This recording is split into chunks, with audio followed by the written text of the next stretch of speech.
But so what do we look for in terms of dividends? For us, where do dividends come from? They come from the excess cash flows that companies, they should come from the excess cash flows that a company generates after paying all its employees, keeping the lights on, so to speak, right?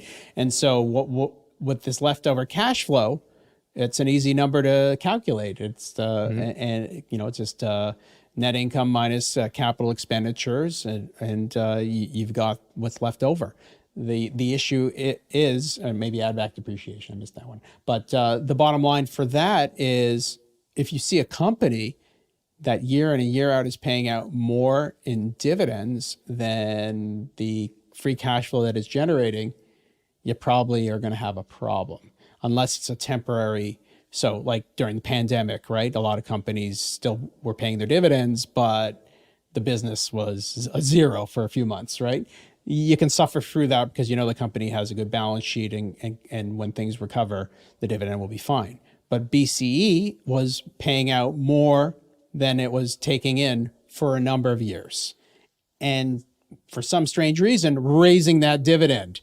So that makes no sense. So what has to happen is the debt goes up too much, and investors eventually figure out that that's not sustainable. And that's why BC's dividend went to 12%, because everybody knows they're going to cut the dividend. I think, are we picking on BC too much? We are, but it's a good example in the news, and a good example to explain where we're coming at in terms of dividends. So we push back on clients who say, I need dividends or I need a specific yield. We think that's the wrong approach. We think the right approach is to just, as we talked about a billion times here, own better businesses with growth opportunities. And, you know, it's going to be hard for anybody to change my mind based upon that. No, we've tried and we've tested at Baskin. We've had internal testing of strategies that are catered to people who want income, that want a lower volatility strategy. And we actually had tried to look for some of these companies that were both higher quality and paid a good dividend, right?